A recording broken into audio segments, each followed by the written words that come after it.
আসসালামু আলাইকুম আমার প্রিয় ভাই বোনেরা। আজকে আমি নতুন রেসিপি নিয়ে এসেছি। এদিকে আমি আটা নিয়েছি ১ বাটি আটা। তো এই আটা দিয়ে আজকে আমি সহজভাবে ঘরে কিভাবে এই যে ঝিলমিল পিঠা বা ঝিকিমিকি পিঠা বানানো যায় তা আমি দেখিয়ে দেব। তো এই আটা দিয়ে সবাই তো চালের গুঁড়ি দিয়ে পিঠাটা বানানো হয়। আজকে আমি আটা দিয়ে বানাবো। তো আমি পরিমাণ মতো লবণ দিয়ে দিয়েছি। আর এদিকে হালকা কুসুম গরম পানিটা দিয়েছি। একদম হালকা গরম যে হাতে মানে সয় এমন গরমটা দিয়েছি। তো আপনারা একদম ফুটন্ত পানিটা দিবেন না। তাহলে করলাম এটা যে আঠালো ভাবটা এটা ছেড়ে দিবে। তো যেহেতু এটা আটা দিয়ে বানাচ্ছি এজন্য হালকা গরম পানিটাই ভালো হবে। বেশি ফুটন্ত গরম পানি দিলে যে একটা আঠালো ভাব এটা ছেড়ে দিবে। আর এটা যদি চালের গুঁড়ি হতো তাহলে একদম ফুটন্ত গরম পানিটা দিলে সুন্দর হতো। কি? তো আমি এজন্য হালকা কুসুম গরম পানিটা নিয়েছি যে হাতে সয় আরকি। তো এরকম করে আমি ভালো মতন করে ফেটে নিচ্ছি। আর এটা ভালো মতন ফেটে নিতে হবে যেহেতু আটাটা একটু দানা, দানা থাকে আর একটু আঁশের মতন থাকে।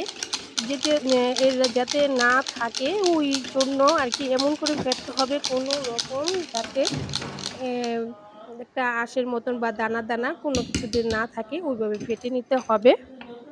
তো আমি ভালো মতন ফেটিয়ে নিয়েছি। তো একটু যদি থাকে আবারও এটা একটু ফেটে নিলে ঠিক হবে। একটু পারলে ছেঁকে নিবেন। ছাঁকনি দিয়ে ছেঁকে নিবেন। আর যদি মনে হয় না কোনো রকম আঁশ নেই তাহলে আর দরকার নেই। তো আমি ভালো মতন ফেটে নিয়েছি।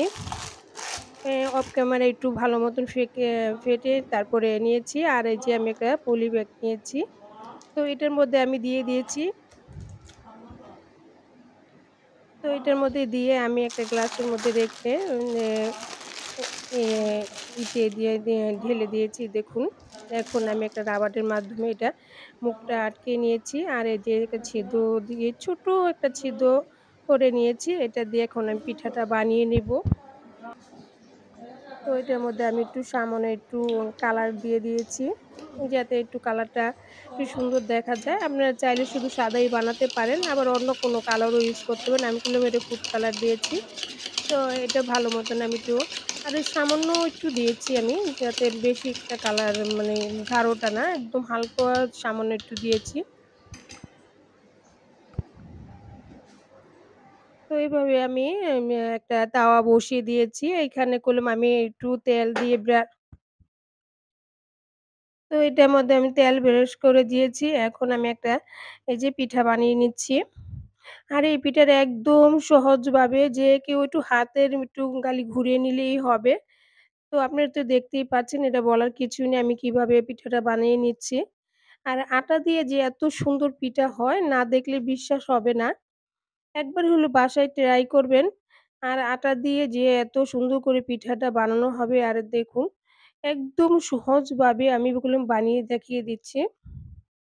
আমি একটা ডিজাইন করে দিয়েছি। আপনারা আপনাদের মন মতন ডিজাইনটা করে নিতে পারেন। এমন করে আমি অনেকগুলোই পিঠে আপনাদের বানিয়ে দেখিয়ে দেব। এটা কোনো ডিজাইন নাই মানে এটা আমি কোনো রকম হাত দিয়ে একটু ঘুরিয়ে নিচ্ছি। আপনারা যার মতো হাতটা ঘুরিয়ে নিলেই হবে।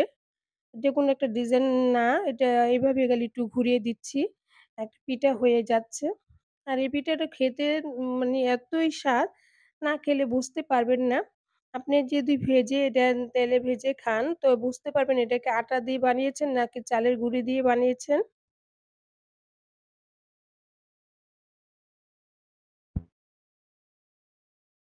তো আমার আর এই ভিডিওটা যদি কেউ ভালো লেগে থাকে তো প্লিজ একটা লাইক দিয়ে ভিডিওটা দেখা শুরু করবেন। আর কমেন্টে জানাবেন এটা কেমন হয়েছে।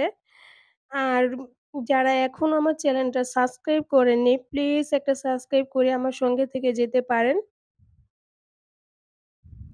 তো আমি আরেকটা ডিজাইন করে দেখাচ্ছি। একটু হাতটা ঘুরিয়ে নিচ্ছি আরকি। দেখুন এটাও করলাম খারাপ লাগছে না। আপনারা আপনাদের মন মতো করলাম ডিজাইনটা করে নিতে পারেন। আর এটা হাতে এটা কোনো কোনো ডিজাইন মানে কোনো করা নিচ্ছে না। এমনি হাত দিয়ে একটু ডিজাইন হয়ে যাচ্ছে আরকি। এরকম করে আমি একটু ভেজে নিচ্ছি। আমি একটু কালারটাও ভেজে নিবো। একটু সাদা আর একটু কালার করেছি, ফুড কালার দিয়েছিলাম। ওটা দিয়েও আমি এখন একটা ভেজে দেখাবো। তো এই যে আলোর তাপের কারণে করলাম এই যে আমার কালারটা দিয়েছি ওটা করলাম দেখা যাচ্ছে না। যেহেতু জানলার আলোটার কারণে অনেক মানে আলোর কারণে করলাম দেখা যাচ্ছে না।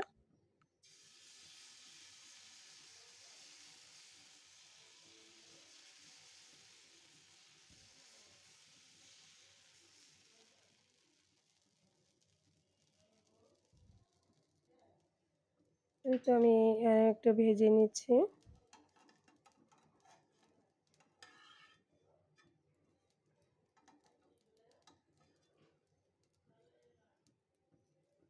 এমন করে আমি অনেকগুলোই ভেজে নিয়েছি।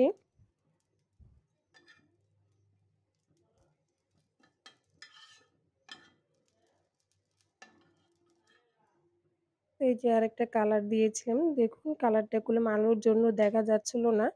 তো আমি এমন করে অনেকগুলি কালার ভেজে নিয়েছিলাম। যদি এভাবে ভালো লাগে তাহলে আপনারা এভাবেই বানিয়ে নিতে পারেন। তো আপনারা ময়দা দিয়ে এত সহজেই যে একটা পিঠা বানাতে পারছেন। যাদের ঘরে চালের গুঁড়ি নেই তারা করলাম অল্পতেই এই পিঠাটা বানিয়ে নিতে পারেন। আর আটা তো সবার ঘরেই থাকে। কম বেশি সবাই রুটি বানিয়ে খান। তো এই আটা দিয়ে আপনারা বাসায় এই ঝিকিমিকি বা ঝিলমিল পিঠা বানিয়ে নিতে পারেন। তো এটা আমি অনেকজনই হাত দিয়ে বানায়। আমি করলাম একটা পলি ব্যাগের সাহায্যে এটা বানিয়ে নিয়েছি।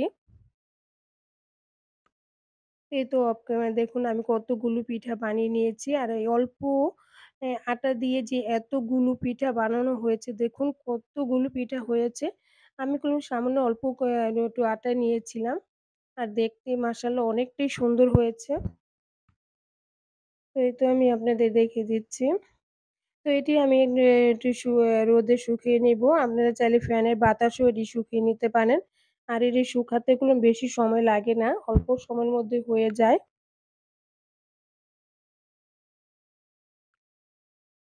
তো আমি এটি রোদে শুকিয়ে তারপরে আপনাদের দেখিয়ে দিচ্ছি কেমনটা হয়েছে। এই তো আমি শুকিয়ে নিয়েছি। দেখুন কতটা সুন্দর হয়েছে। একদম মানে অনেকটাই সুন্দর হয়ে গেছে। ধরলিয়ে এমনি ভেঙে যায়। আপনারা এগুলো এটা ফ্যানের বাতাসেও শুকিয়ে নিতে পারেন। তো দেখুন কতটা মানে শুকনো মচমচে হয়েছে। তো আপনাদের আমি একটু তেলে ভেজে আপনাদের দেখিয়ে দিব এটা কতটা সুন্দর পিঠা হয়েছে। আপনারা বুঝতেই পারবেন না এটা আটা দিয়ে বানিয়েছেন। তো আমি একটু এদিকে তেল বসিয়ে দিয়েছি।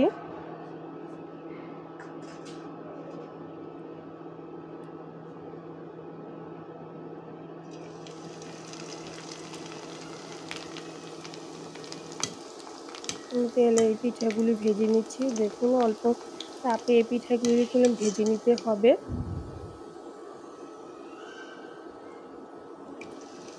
তো এমন করে আমি সবগুলি পিঠা ভেজে নেব।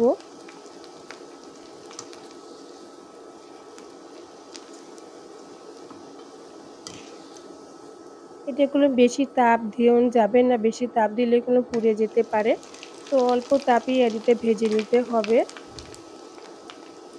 আর এটা দিতে, দিতে না দিতে লগের সাথে, সাথে এটা ভেজে মানে ফুলে উঠছে। আর একটু সুন্দর ভাজা হয়ে যাচ্ছে।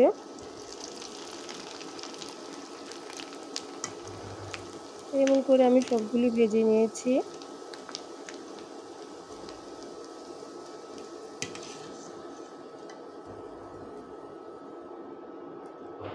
এটি এতই সুন্দর হয়েছে না দেখলে বিশ্বাস হবে না। দেখুন কতটা ফুলেছে। একেকটা পিঠা ডাবল হয়ে গেছে। আর কতটা সুন্দর হয়েছে। যেমন এটা খেতেও স্বাদ আর তেমনি এটা মচমচে হয়েছে। তো আপনাদের আমি একটু দেখিয়ে দিচ্ছি।